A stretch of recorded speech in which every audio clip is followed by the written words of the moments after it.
నమస్తే ఫ్రెండ్స్. ప్రత్యేకమైన పూజలు వ్రతాలు చేసేటప్పుడు చేతికి తోరణం కట్టుకోవాలంటారు కదండి. అది ఈ తోరణం వెనుక ఉన్న ఉద్దేశం ఏమిటి తెలుసుకుందాము. అలాగే పూజలో దేవునికి దూదితో చేసిన వస్త్రాన్ని సమర్పిస్తాం కదండి. అలంకరణలో ఎంతో ముఖ్యమైనది. ముందు వీడియోలో మనం కొన్ని విషయాలు మాట్లాడుకున్నాం కదండి. ఉద్వాసన, సంకల్పము, భార్య పూజా ఫలం భర్తకు లభిస్తుందా, ఇలా మనం కొన్ని తెలుసుకున్నాం కదండి. ఈ వీడియోలో ఇక ఈ పూజలు చూపిస్తున్నాను కదండి. ఒక్కొక్క రోజు ఒక్కో విధంగా నేను పూజ చేసుకున్నాను. ఇంకా 3వ శ్రావణ శుక్రవారం మనం వరలక్ష్మి పూజ చేసుకున్నాం కదండి.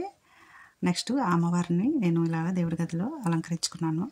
అలాగే కలశాన్ని కూడా పెట్టుకున్నానండి. అస్సలు తీయాలనిపించలేదు. అమ్మవారిని అలాగా దేవుని గదిలో ఉండాలనే అనిపిస్తుందండి.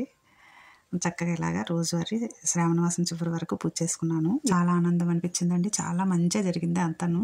ఏ భయం కూడా మనకేం అవసరం లేదండి. పవిత్రంగా చూసుకొని పూజ చేసుకుంటే మనకి ఎంతో ఆనందం అనిపిస్తుంది. వస్త్ర సమర్పణ దేవుడికి అలంకరణలో ముఖ్యమైనది.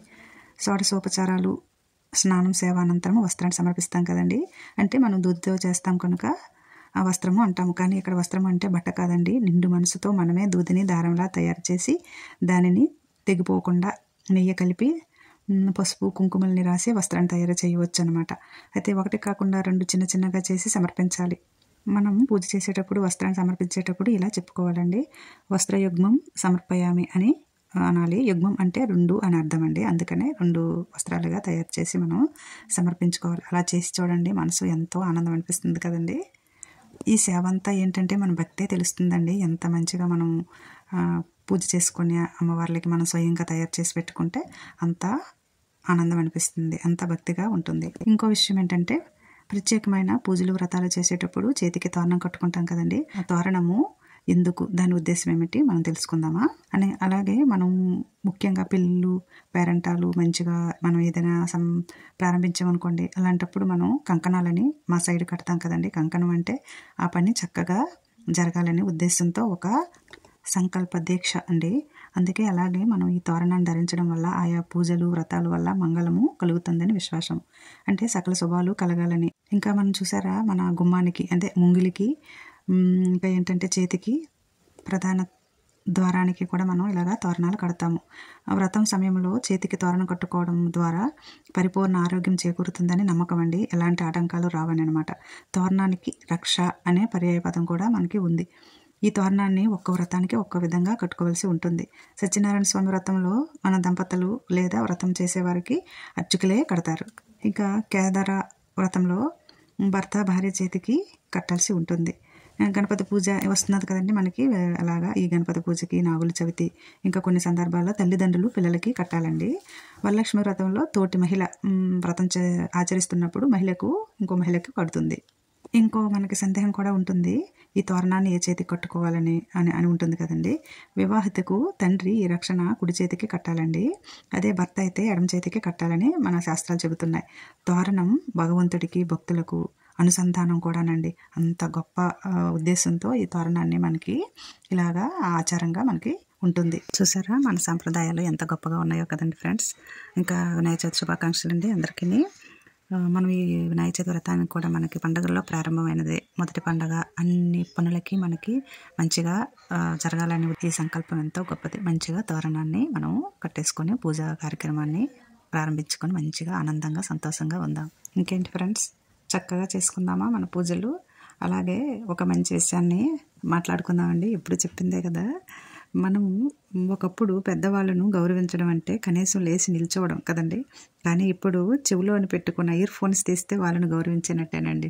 ఆహా, ఏం మారిపోతుంది కదండి మన ఈ లోకము, మన మధ్య బంధాలు, ఈ పద్ధతులు అన్నీ. కానీ మళ్ళీ మళ్ళీ తెచ్చుకోవాలండి, గుర్తు తెచ్చుకోవాలి. మంచిగా మనం అందరం ఉండాలి, గౌరవించాలి.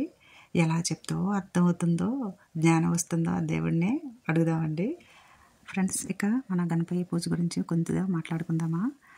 పూర్తి వీడియోని నెక్స్ట్ వీడియోలో మాట్లాడుకుందాం. మన గణపతిని ఎలా మనం కొలుచుకుంటామో వాటి గురించి నెక్స్ట్ వీడియోలో పూజతో పాటుగా మనం చెప్పుకుందాము.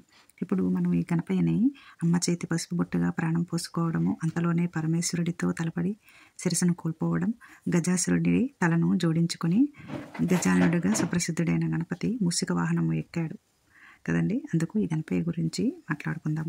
బాలగణపతి, వీరగణపతి, గరిక గణపతి, పురాణ గణపతి, విఘ్న గణపతి, జ్ఞాన గణపతి ఈ వీటి గురించి మనం చెప్పుకుందామా? మన స్వామి గురించి ముఖ్యంగా గరిక గణపతి గురించి చెప్పుకుందామండి. విలువైన ఆభరణాలు అలంకరించకపోయినా, ఘనమైన నైవేద్యాలు సమర్పించకపోయినా ప్రమోదుడు పట్టించుకోవడం. కానీ గరిక పూజ లేకపోతే మాత్రం పసిబిడ్డాడలా చిన్నబుచ్చుకుంటాడండి మన గణపయ్య. అదండి మన చిన్నపిల్లాడలా రకరకాలుగా మనం అలంకరించుకుంటాం కదండి మన స్వామిని. ఈ నవరాత్రులను చాలా ఆనందంగా ఉంటుంది. ఏ పూజ చేసినా స్వామి ఆజ్ఞ మనకు ఉండాలి, అనుగ్రహం మనకి ఉండాలి. అలాగే విఘ్న గణపతి ముఖ్యం కదండి. ఏది తలపెట్టినా మనకి విఘ్నాలు రాకుండా చూస్తారండి మన గణపయ్య. అందుకే మనం చక్కగా పూజ చేసుకుందాము. సరేనా ఫ్రెండ్స్, మంచిగా పూజ చేసుకుందాము, ఆనందంగా ఉందాం. ఇక మీకు వీడియోలు ఇక నుంచి మాటలైతే ఇవేనండి, వీడియోస్ అయితే మారుతాయండి. చూసారా అమ్మని నేను ఇలాగా బొట్టు పెట్టుకొని దేవుడి గదిలో పెట్టుకున్నానండి. అమ్మకి రోజు హారతిస్తుంటాను. పూజ చేసినంతసేపు ఎంతో ఆనందాన్ని పొందుతాం కదండి. ఆనందాన్ని రోజంతా వారం అంతా, నెలంతా, సంవత్సరం అంతా, జీవితం అంతా మనం దక్కించుకోవాలండి. మనలోనే ఉంటుందండి, ఈ పూజలోనే ఉంటుంది ఆనందం అంతాను. ఓకే ఫ్రెండ్స్, వీడియో నచ్చితే లైక్ చేయండి, సబ్స్క్రైబ్ చేయండి. నెక్స్ట్ వీడియోలు నేను క్యాంప్ వెళ్ళానండి, ఫ్రాన్స్ వెళ్ళాను మా అబ్బాయి దగ్గరికి. మా వారు నేను అక్కడ ఉంటూ అక్కడ పూజలు చేస్తూ మీకు అప్లోడ్ చేస్తుంటాను.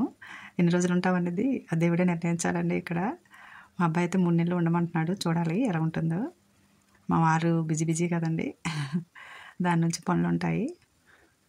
ఓకే ఫ్రెండ్స్, అంతా అమ్మ ఇచ్చిన అనుగ్రహమేనండి. ఏది జరిగినా నేను ఎంతో నమ్ముతానండి. అలాగే మీరు కూడా నమ్మండి, మంచిగా పూజలు చేసుకోండి.